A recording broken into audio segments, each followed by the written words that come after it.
What it is, what it do.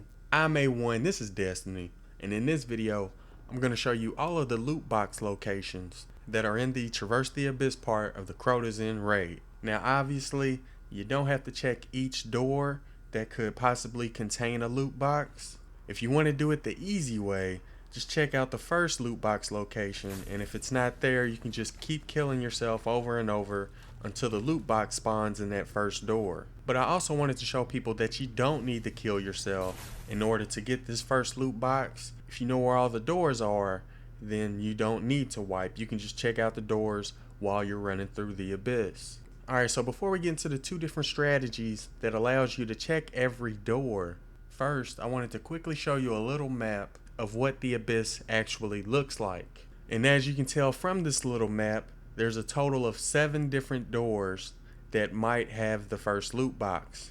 You also see that there's a total of 16 lights, as well as 2 areas where knights will spawn and 1 area where the ogres will spawn. But the main thing I want to point out is the 7 green doors that you'll see on this map, because those are the areas where you'll find the first loot box. Now there's a couple different ways that you can check all 7 chests. The first method I'm going to show is with the hunter, and if you didn't know already, it's far easier to use the hunter when it comes to soloing the abyss and checking every chest. Alright, so if you're playing as the hunter, you want to go ahead and just ignore the path that you're supposed to take, and instead of going straight towards the first light, you want to go ahead and make a left towards the wall, because that's where the first chest room is located. And the way that you can tell whether the chest room has the loot box or not is to look on top of the door, and if you see a light on top of the door, that means that the chest is located inside. If you don't see a light at the top of the door, like we didn't see at this first chest, then you can go ahead and move on to the next one. And again, if you're playing as the hunter, you don't really need to worry about the thralls, because you have the awesome ability to go invisible. So you can check the first 5 chests without having to go to any lights at all if you're playing on the hunter. And as you see here, we come up on the second chest, which is located right next to the second light, and there was no light above that door, so we're going to go ahead and keep moving to the third one. And all you have to do is just keep walking along this wall here until you get to the third door, and there was no light at the third door, so we're just going to keep hugging this wall. And after the third door, there's going to be a left turn that you're going to have to make. And once you make that left turn, you'll be able to see 2 doors from there. One door is going to be on the wall straight to your left, and another door is going to be straight in front of you. And as you can see here, we can actually see the light above the door straight in front of us.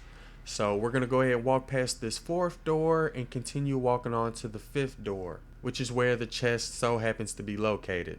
Now if it wasn't located at that 5th door, you want to go ahead and return back to the path that the lights are on. And the best way to do that is once you leave that 5th door, just bust a quick left, and once you get over this little hill right here, you'll see a light. You can just go ahead and ignore that light and move on up the hill to the next light.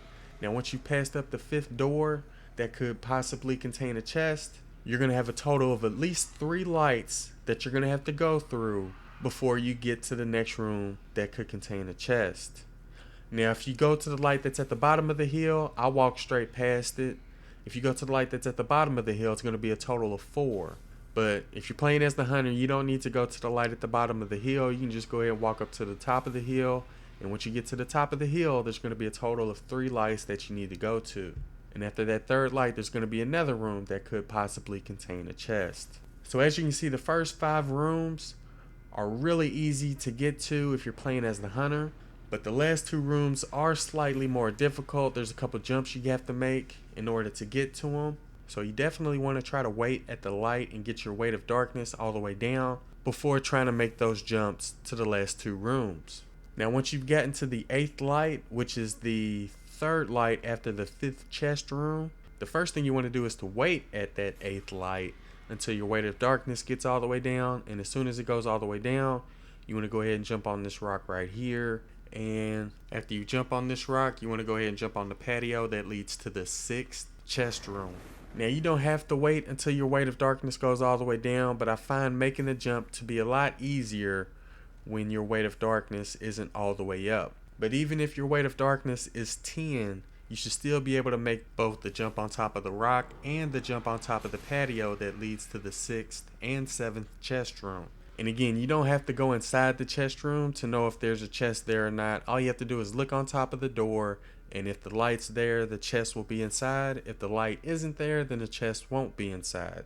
Now, if you've made it all the way to the 6th chest and still haven't found a loot box, then there's only one more chest room to go, and it'll be located at the 12th light or the 4th light after the 6th chest room. So if you've checked the 6th chest room, and if there's no chest in there, you're going to have to go another 4 lights before you get to the next chest room. And for those who don't know already, there will be a night at the very next lamp after the 6th chest room. So make sure you keep that in mind while you're traversing the abyss.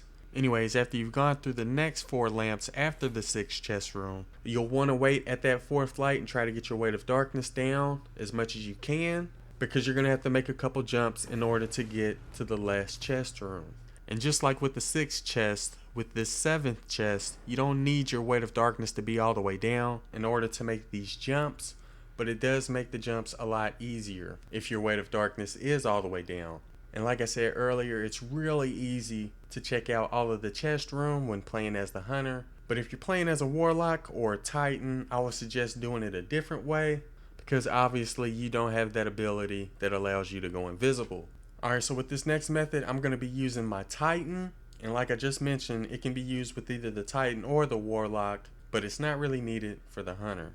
So instead of avoiding the path like we did with the hunter and just walking along the wall that has the first 5 chest rooms, we're going to be walking along the path that has the lights on it and checking out the doors from there. So if you're playing as the titan or the warlock, before you get to the first light, all you have to do is just glance quickly to the left, and if you see the light above the door, then that means that the chest is in there. And if you don't see the light above the door, then you can go ahead and continue on to the first lamp.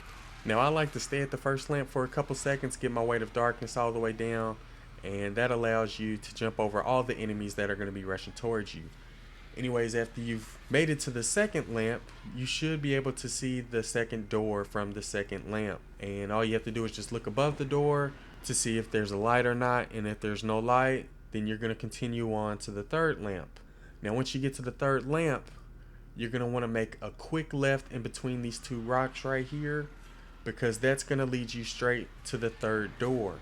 And as you can see in this playthrough, we end up seeing the light above the third door, which means that the chest is located in that third door. But if it wasn't, you want to go ahead and run along the wall until you get to the 4th door. And if you don't see a light, which we don't see here, you want to go ahead and continue on to the 5th door. Now, if you're playing as the warlock, you want to go ahead and spam your grenades, or if you're playing as the titan, you can go ahead and use your super if you start getting surrounded by thralls. And although I didn't see a light above the 5th door, I'm going to go ahead and walk to it anyway just to show y'all where it's at. And once you get to that 5th door, you want to go ahead and walk up this hill again just like we did with the hunter. And we're not going to worry about that light right there. Instead, we're just going to walk up the hill and get to this next light up here at the hill. Now, once you get to this light, there's going to be a total of 3, including this light, before you get to the next chest room. So that's the first light we're going to have to go through, and then there's going to be 2 more lights that we're going to have to get to before we get to the next chest room. Again, if you get surrounded by thralls, just throw your grenades down. You can also use your supers. And another thing that can really help you get through the abyss is to have a weapon that has +2 agility or the lightweight perk. But one of the best weapons to use when trying to traverse the abyss is the Mida multi-tool, because it increases your overall speed. Anyways, once you've gotten to the 3rd light after the 5th chest, or the 8th light total, you want to go ahead and jump on the rock just like we did with the hunter, and then jump on the patio that leads to the 6th chest room.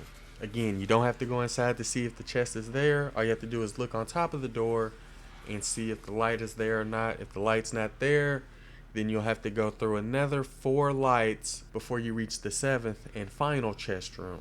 Keep in mind that after you come to the 6th chest room, that there's going to be a knight at the next light. So do your best to try to either avoid him or kill him before you get to that light. And again, there's going to be 4 lights total in between the 6th chest room and the 7th chest room. Now, I'm not exactly sure why I didn't see a whole lot of thralls between the 6th and 7th chest room. But if you get overwhelmed by thralls, again, just use your grenades, use your super abilities, or if you have a decent heavy machine gun, that should help you survive as well. But after you get to the 12th light or the 4th light after the 6th chest, you want to go ahead and jump on the rock like I do. You're going to have to make about 3 or 4 jumps in order to get on top of the rock, and then once you're on top of the rock, you can just jump on the patio that leads to the last chest room. Again, this method's not really recommended for the hunters, but if you're playing as a Titan or a Warlock, then this is the method I would recommend. Like I mentioned earlier, you could just keep wiping until the chest spawns in the first room, which is probably a lot easier, but I did want to show a couple methods on how you can get the chest without having to wipe. Anyways, that'll do it for this video. If you enjoyed it or found it useful, don't forget to do what you do. I'm A1, thanks for watching.